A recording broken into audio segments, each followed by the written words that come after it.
for another episode of Retail Media Thursdays. My name is Michelle Irwin, VP of Marketing at Skai, and today I'm joined by Ladi Fagbola from MinsterFB. Welcome, Ladi, to Retail Media Thursdays. Thank you for having me. Do you want to introduce yourself? Yes, so my name is Ladi.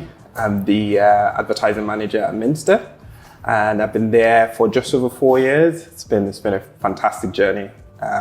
So before Minster, I used to be a lecturer, and then the first 2 years at Minster, I was doing both simultaneously, and then I realized that I did more learning on Amazon at Minster than as a university lecturer. So for now, I'm full-time at Minster, and MinsterFB is an Amazon agency, so we're an Amazon-only agency, and anybody knows dealing with Amazon can be quite mechanical. So we try to give it that human face. We have account managers that you can interface with instead of raising cases, and talking into the ether, and try to limit that to 2 to 3 brands per account manager, and keeping up with Amazon and seeing where the next adventure is. Oh, it's a fast-moving company for sure. Yes. You need to stay on your toes. What's been your peak of the week so far, personally or professionally? Well, personally, I just came back from Edinburgh on Sunday, and that was such a wild ride. I think it's called the Royal Mile. We did it like 3 times at different times of the day, and each time was a different vibe, different people, different busking, different shops, and didn't know there were so many variations of cashmere. It was literally one cashmere shop every 2 meters. So Edinburgh was a massive experience for me. Yeah. Cashmere and shortbread. That's my other favourite thing about going to Edinburgh. Yeah. I've only ever been when the festival's on though, so It's probably a very different vibe then. Fringe Festival? Yeah. I saw the signs, but I've never been there for that. Very good, worth going. Which pub are we in, and why did you choose it? Yeah, Tavern. I think because I'm from Nottingham, I try to pick locations close to St Pancras because I usually come in by train. So it's about, what's easier to get to from St Pancras without having to navigate London's complex and overbearing and overwhelming transport system. So this is about 15 minutes from the train station, and it just had the right vibe for me. Okay, let's get into the retail media portion of things. So when we were chatting before this, you mentioned that one of the philosophies you follow is buyer shops, how brands grow.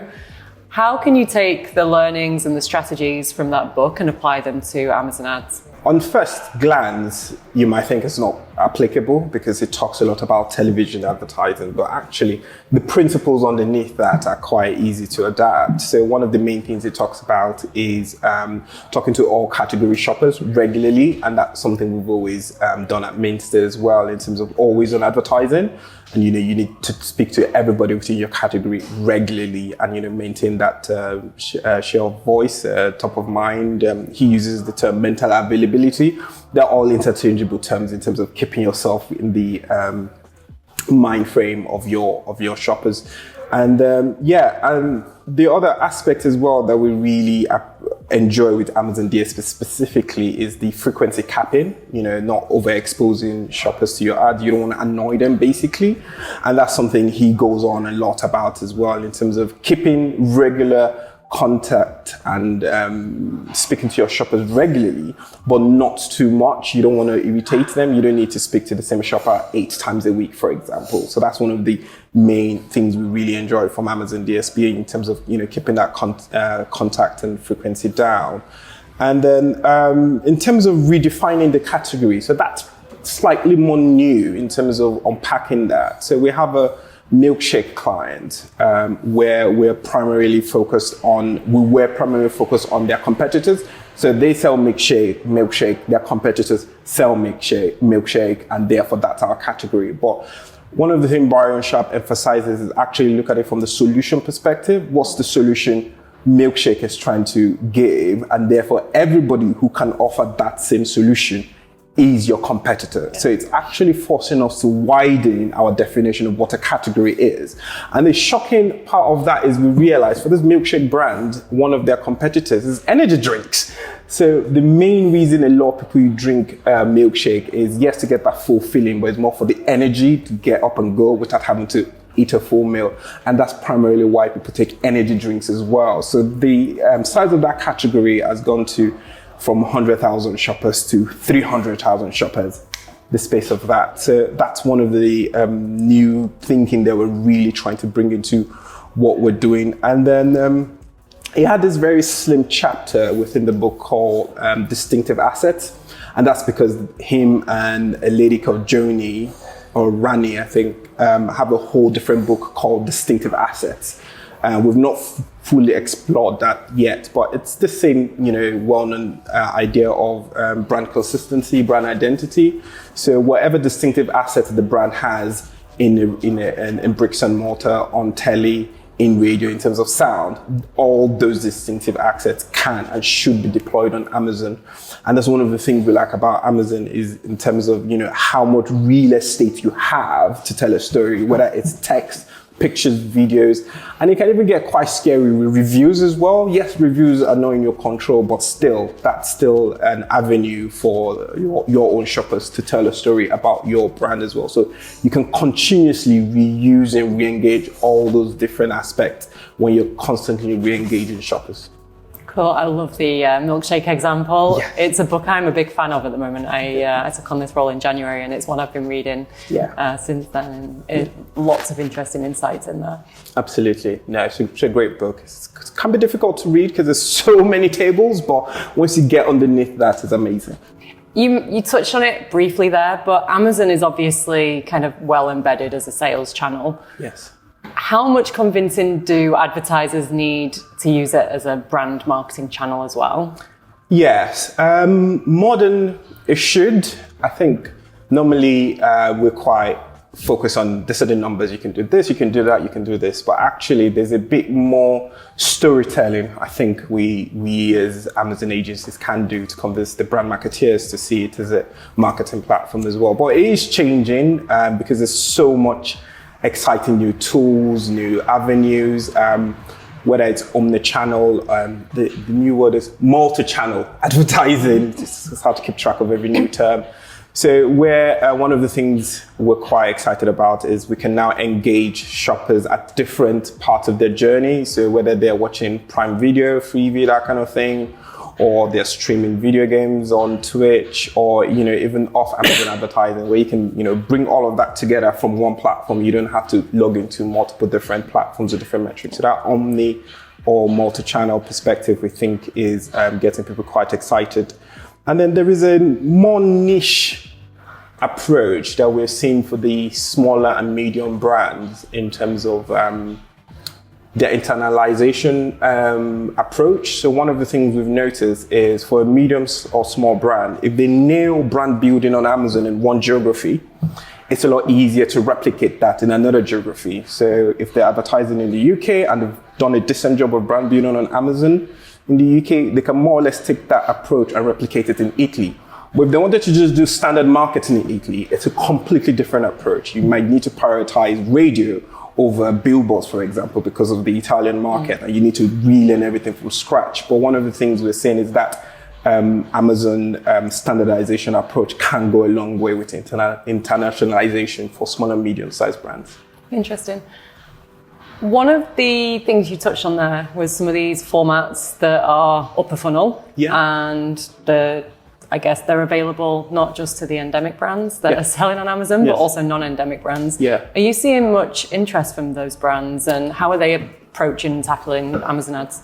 Yeah, so it's still quite early days for us. We've not had a lot of clamor for it, but we're having one or two conversations here and there that are quite exciting.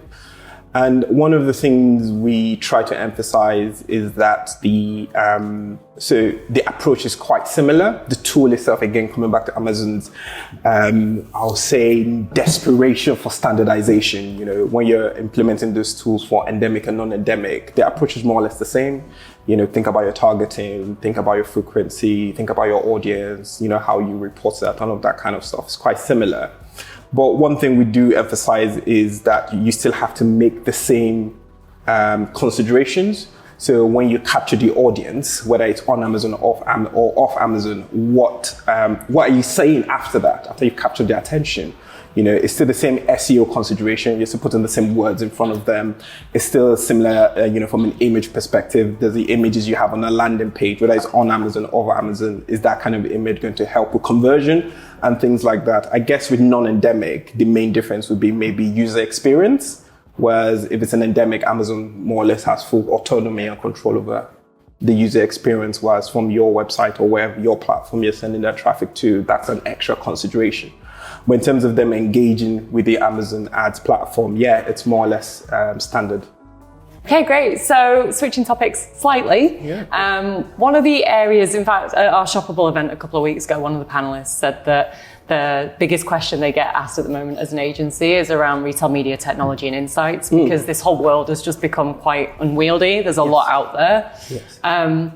Have you got any examples of how you're using technology to manage campaigns and to use insights to kind of best effect? Yeah, so that's one of the main reasons we're quite happy with Skai. So Skai is one of our tool providers, is applying AI at scale. So we just spoke about ChatGPT, and individuals within the business are using ChatGPT to various extent. But how can you do it at scale where the whole one or two persons can manage multiple campaigns simultaneously? And I think one of your tools specifically, we actually have one or two statements on that, is in terms of the ad scheduling. So one of the things we like about Skai is the AI ad scheduling. It can look at 20, 200, 500, no matter how many number of campaigns, and it can look at all of them at the same time and give you suggestions on how you can upweight, downweight, and all this kind of things. And I think one of the main things as well for us is in how we're implementing AI is we're not saying AI to do the work for us, but at least give us an overview of what is happening, and we still have that option to drill down and make even more minute decisions or leave it at a higher level. So that's one of the reasons we actually went to Skai in the first place, because we had a lot of tool providers who use this very nice and shiny black box. I'm sure it's great. I'm sure it gets performance, but I need to be able to interrogate it. And I think that's something everybody is quite interested about in terms of that closed loop reporting, which retail media can and oftentimes provides, where you can interrogate, I spent £1 here and I got X amount here as well. But even internally, so we have our data guys, we have a data team, and they're pulling data from all sorts of angles, including data from Skai, and we have a number of other third-party tools we use. And I think the most important thing is to make all this data make sense, because they're coming from so many angles and speaking slightly different languages. It takes somebody, hours to really know, okay, what A is saying is very similar to what B is saying. So on the back end, we have these guys writing fancy code. I have no idea what they're doing, but they're writing it in a way that would make all this data actionable, because if not, you can really drown in data. Specifically Amazon, they release an API every other month, and it's quite easy to connect to all of them and bring all that data in. But we, as a senior leadership at Minster, we actually have conversations on what's the data, how will it benefit us, and what actionable insights can we get from it. And we review that as well, because every API we connect to comes with cost. So sometimes as well, we connect to it, we get the data, we implement it, and go, actually, this is not really working, and then we scale it back. So I think test and learn, I know that sounds cliche, but test and learn is the only way to get around all this sources of data that just barrage in you. Yeah. Thirsty for insight. What is it? Drowning in data, but thirsty for insights. Exactly. Okay, changing topics again slightly. We are still technically in a recession here in the UK. What do you think the role of advertising is at this time, and I guess specifically retail media? Yes. So coming back to Byron Sharp, and I think even Les Binet as well mentioned something similar, is how advertising is actually more important during those recessionary periods, because how else do you maintain that mental availability when everybody's purse strings are being pulled back? So actually, if your business circumstances allow, at a minimum, you should maintain your advertising budget, and if you can, increase that, because to even then gain more mental availability. And that can even be a net benefit as well, because if your competitors are also reducing their marketing budgets, the cost per acquisition can drop quite significantly. But that's in terms of at a whole at a broader level, at a broader perspective, advertising is more essential for maintaining sales during a recessionary period. And then coming down to retail media specifically, it even becomes more interesting when you look at search advertising specifically.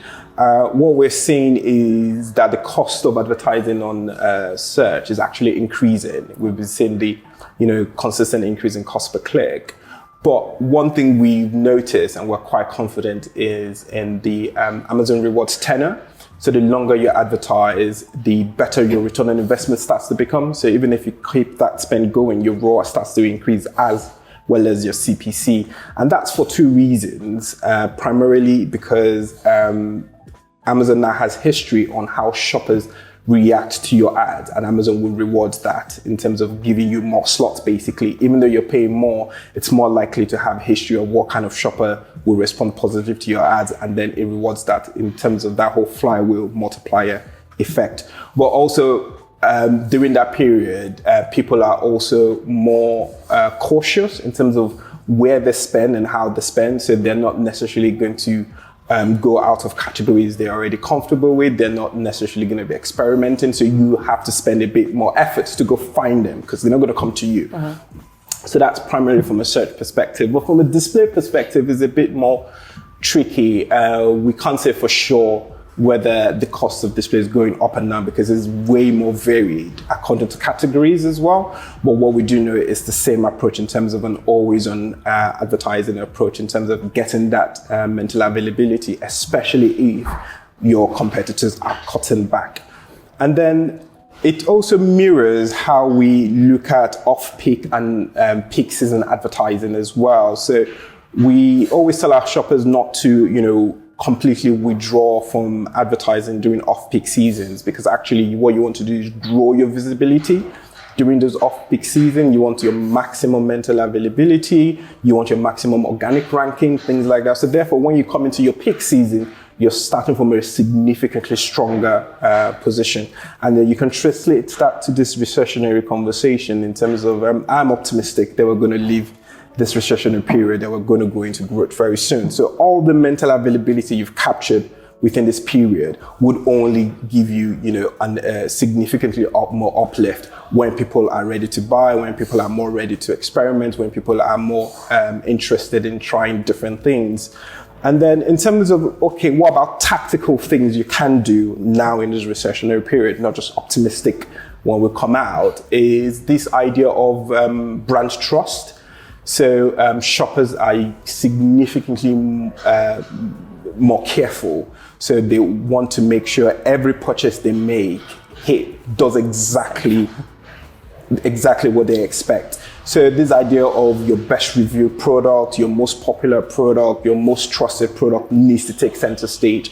It's not that there's no opportunity for NPD, but in this period, from a tactical perspective, if you have to pick out of your portfolio of products, okay, what should be our champion? Now is the time to focus on that well and trusted product, brand, sub-brand, or proposition, because here, people will not want to engage in anything that sort of suggests risk taking on their part. So yes, we're not saying splash all your money. You still need to consider your business dynamics. You still need to consider return on investment, but there are certain things you can do that will benefit you now and will also have long-term payments when we come out of recession. And I guess with Prime Day coming up, it's even more a reason, yes. Inflationary times, yes. recession, consumers yes. are on the lookout for those deals. So it's yes. even more important to have kind of advertising and a strategy around that specifically. Yes, exactly. Because the last thing you want to do is discount yourself to the bottom. You need to be able to support the business as well. Yeah. Lovely. Cool. Well, it's been great to see you on here. We're now going to move on to my favorite round, the Quickfire questions. Lovely. Thank you. So we've talked a lot about Amazon. Yeah. What was the last thing you bought on Amazon? It's going to be very boring. It's white tack. White tack. So I have this poster that I'm trying to hang on the wall in one of our rooms, and I don't want to resort to using a nail. So I've tried lots of different things, trying to just get this poster to stick, and it refuses to stick. I was like, fine, I'll try white tack. And I literally put it on yesterday. So I bought it on Sunday. Arrived yesterday. Arrived yesterday. And I put it on yesterday. So fingers crossed. Has it fallen down yet? Not this morning. You mentioned Amazon Prime as well. What was the last TV show you watched? I'm currently watching the Fallout TV series. I'm a bit of a gamer, so it was a no-brainer, really. But at the same time, it's not unusual for TV producers to, lose the essence of the video game, but I think they really did a great job with Fallout. So I think I'm on episode 3, so I'm literally still watching it now. I've heard good things about it. I'm watching Three Body Problem at the moment. Yes. Do you believe in outer space, extraterrestrial aliens? Do you think they're out there somewhere? It's a difficult question because you can answer it scientifically and philosophically, and I'm going to give you both. I think scientifically, it's yes in terms of the probability of it. There's so many solar systems and planets and suns and satellites and opportunities for life to exist that it's in my opinion, it's scientifically unimaginable for this planet to be the only habitable planet. And that's one of the things I like about Three Body Problems, is that even breaks it down. Sorry, I'm taking your TV show. But what I like is that it breaks Don't give anything away. No. It's not a spoiler, I promise. But it breaks it down from in terms of dimensions. So we are in the 3rd dimension, but you can still have extraterrestrials in the 5th, 6th, and 7th, and 10th. That's even more mind-breaking. And you can have extraterrestrials in the 2nd one, and I don't even know if there's a 0 dimension. So, that's my perspective. But I think also philosophically, there is an element of arrogance to believe humans are the most intelligent living thing in the world. I think that's quite a bold statement to believe in my opinion. Even on Earth, we're just maybe the most aggressive, not necessarily even the most intelligent. So we've never finished exploring the marina, the really, really deep ocean floors. We've not gotten to the bottom of it, so we actually don't even know what's waiting for us down there. And of course, similar up there. So there are aliens out there filming a Retail Media Thursday Yes. in a pub Yes. on some planet that we've not discovered yet. Absolutely. Yeah. That's what you can take away from this. Yeah. If you had a superpower, what would it be? As long as I can switch it on and off, mind reading. Oh no, I just wouldn't want to know. Mine's teleportation. For Teleportation, sure. yeah. Can it be anywhere you imagine, or you have to have been there before? Anywhere. Okay. That's dangerous. Mainly it's just getting me home after a long trip to the US. I don't like being sat in airports. And last but not least, who is the most famous person you've ever met? No. We need to go walk around Soho for an hour. Yeah. We'll soon bump into someone. No, you can tell I'm from the sticks of Nottingham. We don't get that many famous people. I think the closest I can think of is I've met a number of Nigerian celebrities. Funny, I used to be a photographer in a different life, so I worked with a lot of Nigerian celebrities. So some 1 or 2 Nigerian celebrities come to mind, but nothing in the UK or US for No that matter. A-listers. No. Well, it was so good to have you. Thank you for coming down from Nottingham, and cheers. Thank you.